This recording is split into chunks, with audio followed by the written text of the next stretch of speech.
Hello friends, कैसे हैं आप लोग। मैं वियान आप सबको एम्बिशन वियान चैनल पर स्वागत करता हूं। दोस्तों, जैसे कि मैंने पिछले वीडियो में ये बताया था कि सकारात्मक नज़रिए वाले लोगों को कैसे पहचानें। तो दोस्तों, अगर आप लोगों ने ये वीडियो नहीं देखा होगा तो प्लीज़ एक बार ज़रूर देखें। दोस्तों, आज मैं आप सबके लिए एक और वीडियो लेकर आया हूं जिसका नाम है वर्तमान में कैसे जिएं।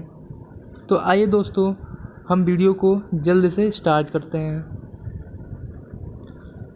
दोस्तों, वाकई में हमें पास्ट को भूलकर और भविष्य के बारे में ना सोचते हुए वर्तमान में जीना चाहिए, क्योंकि ये दोनों ही बहुत हानिकारक होते हैं हमारे लिए। दोस्तों, इसीलिए हमें पास्ट को भूलकर और फ्यूचर के बारे में ना सोचकर वर्तमान में खुशहाल से जीना चाहिए। तो आइए दोस्तों, जानते हैं कि वर्तमान में कैसे जिएं। दोस्तों, ज़िंदगी कोई ड्रेस रिहर्सल तो है नहीं। हम किसी भी दर्शन में विश्वास करते हों, पर हमें ज़िंदगी का खेल खेलने का मौका केवल एक ही बार मिलता है। दांव पर इतनी कीमती चीज़ लगी होती है कि आप ज़िंदगी यूं ही बर्बाद नहीं कर सकते। दोस्तों, दांव पर आने वाली पीढ़ियों का भविष्य लगा होता है।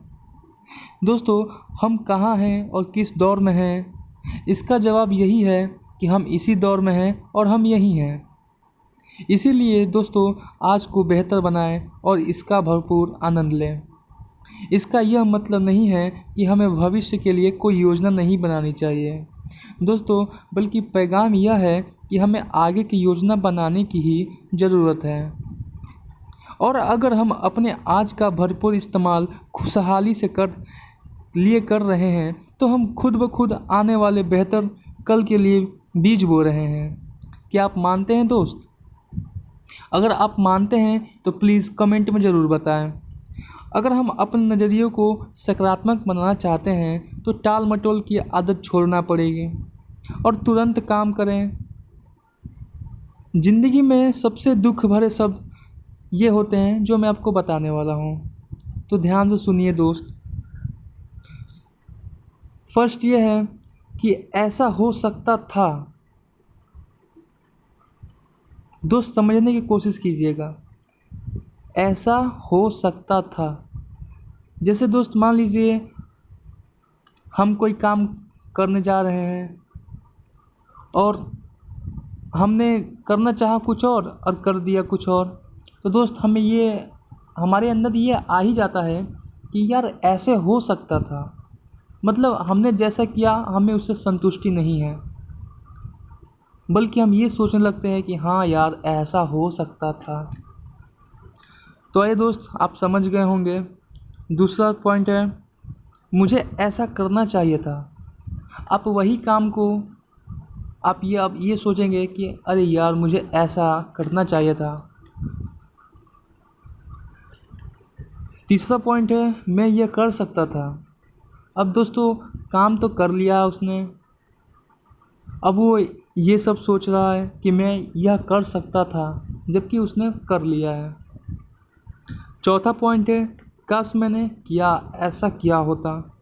काश मैंने ऐसा किया होता। पांचवा है, अगर मैं थोड़ी और कोशिश करता तो यह काम हो सकता था। तो दोस्तों जो काम आप आज कर सकते हैं उसे कभी भी कल पर ना टालें। दोस्तों, मुझे यकीन है कि जीत हासिल करने वाले के मन में भी टाल मटोल करने की इच्छा ज़रूर पैदा हुई होगी, पर उन्होंने उसे अपने ऊपर कभी हावी नहीं होने दिया। दोस्तों, लोग जब कहते हैं मैं यह काम किसी और दिन करूँगा, तो इस बात को तय मान लीजिए कि वे उस काम को कभी नहीं करेंगे। ठीक है दोस्तों, कुछ लोग इस बात का इंतज़ार करते रहते हैं कि उनके घर से निकलने से पहले सारी लाल बत्तियां हरी सिग्नल देने लगें, पर ऐसा कभी नहीं होता। वे शुरुआत करने से पहले ही नाकामयाब हो जाते हैं। तो दोस्तों, ये दुखद स्थिति है, इसे समझें, हमें समझना होगा। दोस्तों, हमें टाल मटोल करना बंद करना पड़ेगा, क्या हमें बहानेबाजी करने की आदत को इसी समय अलविदा नहीं कर देनी चाहिए? दोस्तों, अगर ये सही है और आपको सही लगे तो आप प्लीज़ कमेंट में ज़रूर बताएं और हमारे चैनल को सब्सक्राइब कर दें, लाइक कर दें। और दोस्त, आपसे यही उम्मीद है कि प्लीज़ आप सबको ये वीडियो पसंद आया हो। तब तक के लिए दोस्त, बाय, टेक केयर।